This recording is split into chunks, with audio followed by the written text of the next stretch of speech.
Hey, this is Simon Scriver. And this is Nikki Bell. We are running a virtual fundraising conference on November 19th. It's called Fundraising Everywhere, and you can find it at fundraisingeverywhere.com. There's some amazing speakers that we've got lined up for you. We've got some names on there that you will be familiar with and some speakers that you may not have heard before, but all of them will be sharing amazing fundraising methods that are proven to work, and they will be teaching us how to do that in our own charities. We've tried to make it really affordable for all organizations, but for small charities, it is completely free. So go look at it at fundraisingeverywhere.com. Register now. Join us. It will be accessible, it will be affordable, and it is amazing. Yes.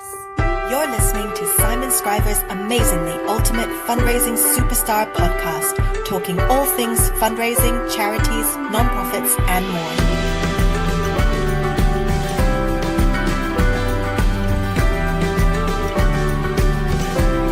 Here's your host, as always, Simon Scriver. Yes, it's quick tip time again. Pretty much every Monday-ish, we focus on one area of your fundraising, and we take less than 10 minutes or thereabouts to think about how we can do it better, and I go through a few quick tips on that area. Today, we are talking about mail merge and how can something so harmless and so minor as this, how can we do a whole episode on this? Well, this is important. And very likely you have dabbled in mail merge. Maybe you have just heard of it and you just haven't got around to using it. Essentially what mail merge is when you're typing up a letter or an email in word processor, in Word, or in an email program, if you use MailChimp or something like that, there is almost always now these days an option to use merge fields, mail merge fields. And essentially what you do is you mark in your correspondence, this is where I want the person's first name to go, or this is where I want their address to go, or this is where I want their donor ID to go. And what the program does then is it looks up in your list of supporters in your database, or wherever you keep all these details, it looks them up and it pulls those details in. So it pulls in the first name, it pulls in the address, pulls in whatever you've told it to pull in.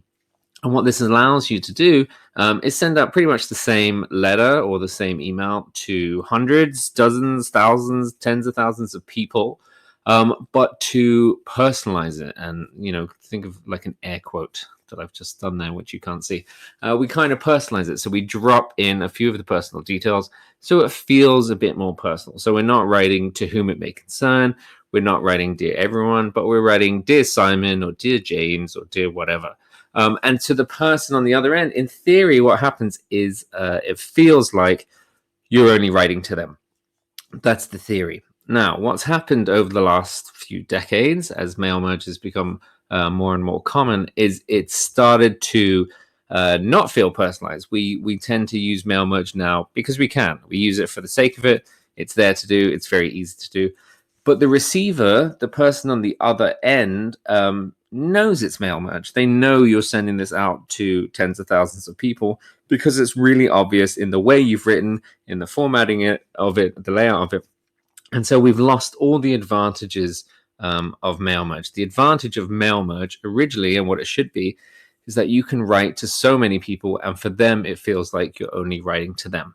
And remember, in fundraising, this is important because we always want it to be one person speaking to one person. We want that one-to-one relationship. That's when people respond best. That's when they give. And so if we don't use mail merge very well, if we make some of the kind of common mistakes, for the person reading it, it feels like mail merge, and we lose that feeling. It feels like a one-to-many relationship again, where they're unnoticed. They go under the radar, and it doesn't essentially feel like something they need to take action on. So what I'm saying here is that really there's no point in using mail merge if it looks like mail merge. And in fact, it can just be like a time drain trying to do these mail merge things, and then you undermine it all by having it really, really look like mail merge. So instead, we want to get back to that one-to-one relationship. We want people to feel like you're just sending them an email. Remember, people don't unsubscribe from people. They don't unsubscribe from an individual. They unsubscribe from organizations. So, if you just send over an email to someone, if you just sat down and typed it to one person, they wouldn't unsubscribe from that. There's not even an unsubscribe button. You may have unsubscribed to ex-boyfriends or ex-girlfriends, but we generally don't unsubscribe from people. And so that's the feeling we want to bring into our communications here. So there's a few ways we can do this. And I want you to always be, as you type up your emails, as you type up your mailing, think about, okay, is mail merge actually going to add anything to this? Is it worth even the extra few seconds to put this in? And how can I use mail merge to make this a better communication? How can I use mail merge to make the person feel like I'm only writing to them? So first of all, it comes down to the data. Our mail merges are only as good as our data. So good data hygiene is really, really important. We obviously want to make sure our details are correct. So go through your list of subscribers, your list of donor details, your mailing list, and just make sure it's clean. Make sure things are in the right place. One of the common things I see on my mailing list is when people sign up to it, they do all lowercase in their first name. So they don't capitalize the first letter of their name. And what happens then if I don't correct that manually or use some sort of program to correct that is when they receive the mails every time, they see it all as non-capitalized. They see, no capital letter at the beginning of the name. And they know, consciously or subconsciously, they know this is a mail merge. So I make a habit of going into my mailing list as people sign up and just spot checking to make sure the formatting is correct. And if it's not, I correct it. If you have a huge database, this is something that you can bring in volunteers to do. There are also free programs you can use to correct the formatting of things like that. So just be mindful of it. But everything you capture, we just want to be conscious of good data hygiene. It all needs to be good formatting. Think about the data or data that you're going to gather. Yeah, think about what you're starting to capture. So when people join your mailing list, typically we would capture their first name, maybe their last name. We would capture their contact details, obviously. But what we'd also like to capture is what we know about them. Yeah, so a few of the bits of information we have. Always being mindful of GDPR, always being mindful of data protection and all of that. But obviously, this is legitimate interest, because if we can capture their interests, if we can capture a bit more about what we know of them and they're aware we're doing this, it means we can send out better personalized communication. Think very simply. If you are an animal organization and you have cat lovers and dog lovers on your database, if you can record whether they own a cat or whether they own a dog, if you can record which they're interested in, then it's going to change. You're going to use mail merge to change perhaps the whole content of the email. You're going to send them different stories. You're going to send them different quotes. You're going to send them different photos even. And so, we're not even just talking about lifting out specific words from our database and dropping those in, but using the tags we have in our database to shape the whole content. So think what else we can capture. Think what if you can use the campaign that they signed up to originally, if you can use significant dates that are going to be relevant to their giving. Think about all the things that you can gather and capture based on your fundraising program and how you can use those to better shape your mail merge. So as we start to construct our communications, as we start to write these up, we want to avoid inhuman wording. So sometimes we do it because we're writing it on a computer, and so we start to write things like "Dear Simon Scriver." Yeah, we turn quite robotic when we start to type. But if we can sit back and read it back to ourselves, read it out loud, and reflect on this, what we see is things like "Dear Simon Scriver" don't sound like a human, because humans don't write dear full names like that. They would say "Dear Simon" or "Dear Mr. Scriver." So we want to reflect back on what we've communicated, read back through everything and say, does this make me sound human, or does this make me sound like a robot? There was good advice from one of my fundraising friends, Holly Pollan, and she says when she writes up these things, she doesn't use the merge fields in the original content. She writes it to a specific person. So she'll write, "Dear Joan," and she'll write it with Joan in her mind. And then only when it's complete does she go back and put in the mail merge things. And that just allows us to be a little bit less robotic, because it feels like we're sitting down to write one person to another.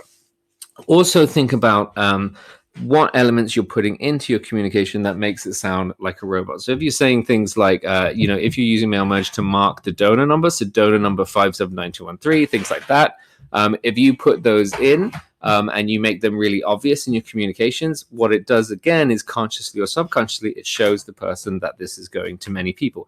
So, I would question why you ever have to put your donor number in there. But if you insist that you have to, then really bury it, really hide it down the bottom, really gray it out a little bit. You don't want to draw attention to it. So anything you can do to get rid of those markers that shows you're writing to many people, then do. Think about your design and your appearance. So, if you start to put in a lot of images, if you start to put a lot of stories, if you start to put in banners and things like that, it begins to look more like a newsletter that's going to many people. Yeah. So if you just sit down and you wrote to me, if you just decided to type me an email to say how great this podcast is, you wouldn't put a banner on, you wouldn't put these images on, you wouldn't put all this crazy formatting on. And we only do that when we write to many. So from the receiver's point of view, when we see that, and we know then that it's going to many. So there's a place for that stuff. There's a place for good formatting, good design, good imagery if it's going to add to our communications.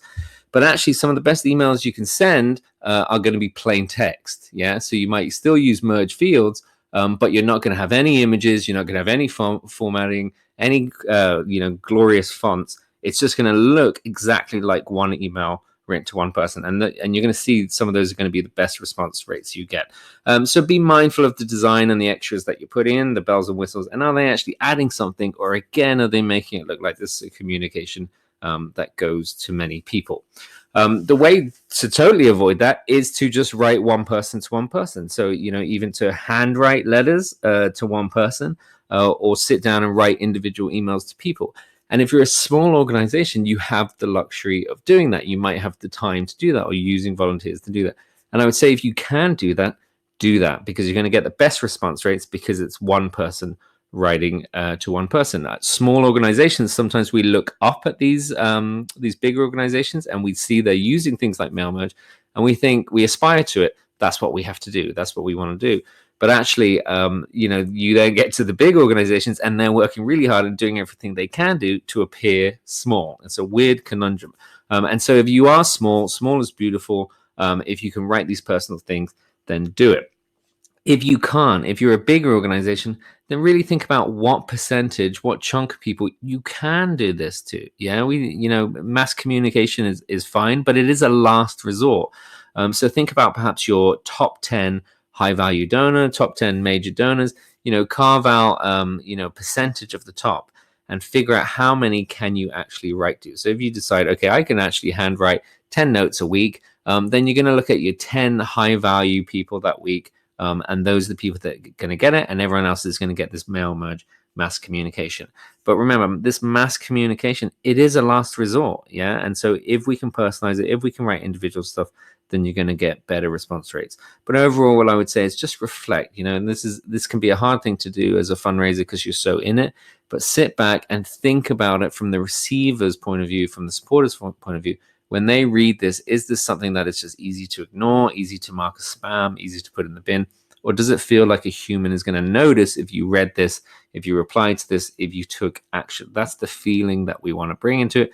We want people to feel special. We want them to feel almost like they're the only supporter, the only donor that matters to you on that day. So reflect back on any time you're using mail merge and think, am I achieving this?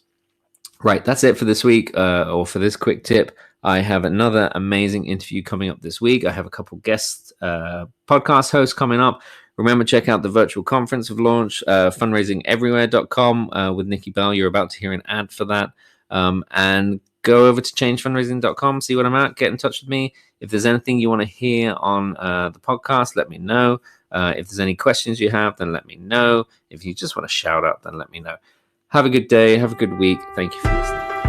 You've been listening to Simon Scriver's Amazingly Ultimate Fundraising Superstar podcast. Don't forget to subscribe and head over to changefundraising.com to learn more or get in touch with Simon. Or don't, whatever. You're big enough to make your own decisions.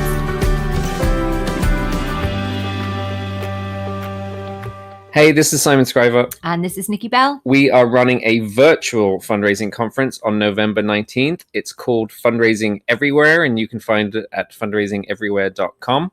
There's some amazing speakers that we've got lined up for you. We've got some names on there that you will be familiar with and some speakers that you may not have heard before, but all of them will be sharing amazing fundraising methods that are proven to work, and they will be teaching us how to do that in our own charities. We've tried to make it really affordable for all organizations, but for small charities, it is completely free. So go look at it at fundraisingeverywhere.com. Register now. Join us. It will be accessible. It will be affordable, and it is amazing. Yes.